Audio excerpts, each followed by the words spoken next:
Hello, it's Rebecca from Adventures in Nutrition. How are you today? I hope you are doing fantastic.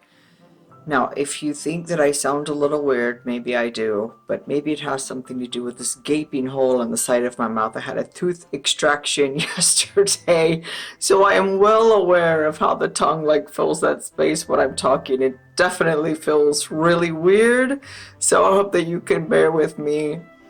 Anyway, I was reading today and I hadn't planned on making a video, but I had an idea. Some things came to me and I just thought, I should make a video about this. And then some other things came up. This is, but I'm not ready. I wasn't planning to do this today. Well, here we go. I wonder if you are saying to yourself some things that I actually used to say to myself. It would sound something like this. I just can't lose weight. And the translation to that might be, I can lose weight because I've done it multiple times, but I haven't figured out how to keep it off yet. And that's frustrating. Or alternately, something that I might have said to myself was, I am so frustrated of the ups and the downs, and I really don't understand why I either A, can't lose weight, or B, I can't keep the weight off that I lost. Something else that someone might be thinking would be, I just don't know where to begin. I don't have the knowledge, and I wish I had some things that I could put into my wheelhouse that would assist me forever so that I don't have to continuously look for food programs and things that I believe will help me in the moment. Because a lot of us do find those programs that a lot of people refer to as fads, a lot of them are really good, solid programs. But if we try something for 2 weeks, I know some people that try things for maybe 2 days and go, oh, that didn't work. That didn't work. I already tried that, and that's not happening. We have to be willing to have an open mind, because without an open mind, internal change that leads to external change, that leads to changes in how we see the world, without an open mind, those beliefs that we hold true, that we're clinging to, we can't let go of them. So then nothing will change. The adventure that I refer to really truly is different for everyone. How I felt about my body and my weight might be different and will be different than the way that you see it or someone else sees it. There are folks who have not been dieting for all of their lives, and a lot of times we don't know that. And we'll see this massive story about someone who suddenly lost, 100 pounds or something. We go, how did they do that? And then they actually kept it off, and so we're still marveling at it. We're all about, they struggled really hard, and they put their mind to it, and they really did it. But a lot of us have taken a lot more time to kind of find our groove, a lot more time. It took me many, many, many, many years to actually find my groove. So what we don't know sometimes is the mindset that they have, which is usually, I used to think that was maybe 50% of it.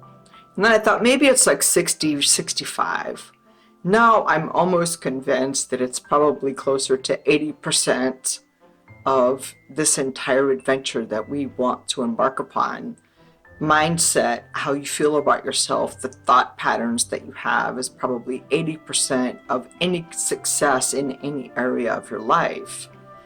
So if we look at an individual and we use that as inspiration as opposed to comparing, we still have questions and we're curious. Well, did they not have any, what was the relationship with food, I guess I would say? What was the relationship with their weight loss journey or adventure?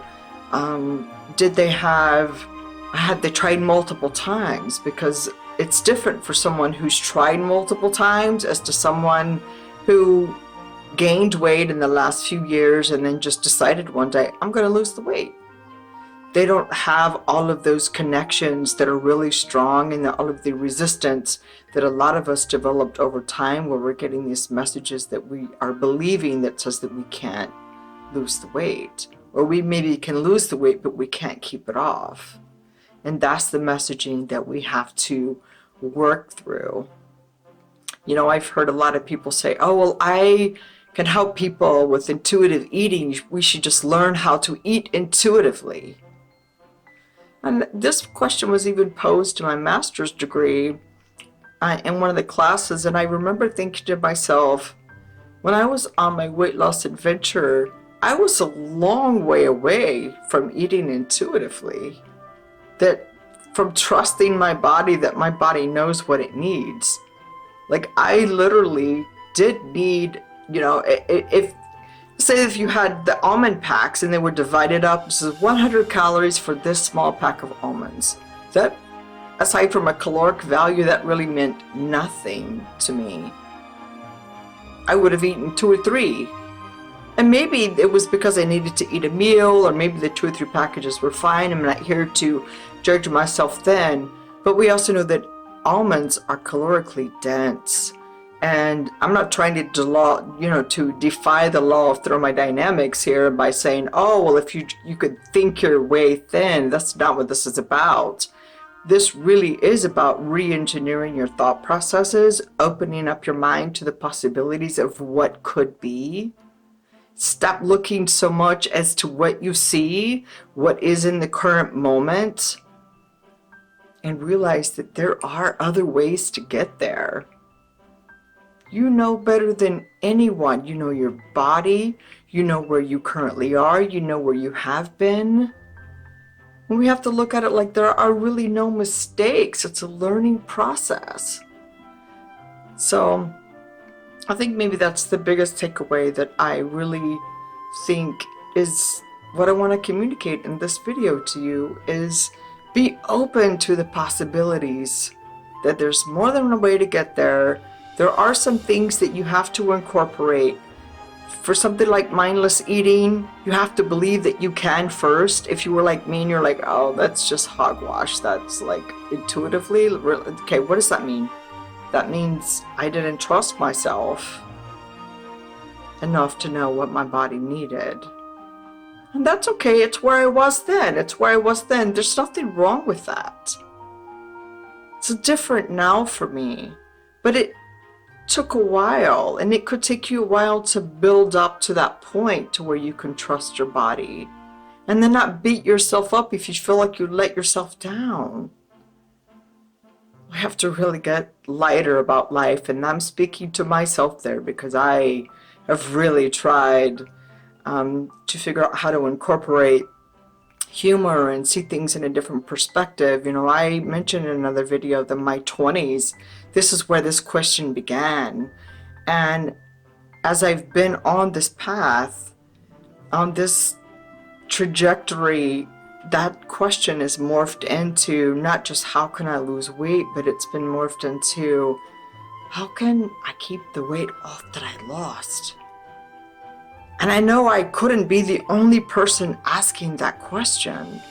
And so that's what a lot of my work and research have been around, has been answering that question. And that's what I dedicate my time to now with clients. So anyway, I just wanted to just bring you this video and just mention those points of making sure that we are staying open to all of the possibilities. Find someone that can teach you the road. What road do you get on? What doors do you need to walk through and say yes to, so that you stop resisting a life of vitality that you were meant to live, and get away and throw all of it out, of the judging and the meanness and, you know, I didn't do it right, and we need to get rid of all of that. So I hope this video spoke to your heart. I hope that it said something in spite of the big hole in my mouth. But, you know, hey, who's feeling it except for me, right? You're not. Anyway, I hope this video helped you in some way. Have a great day. Bye-bye.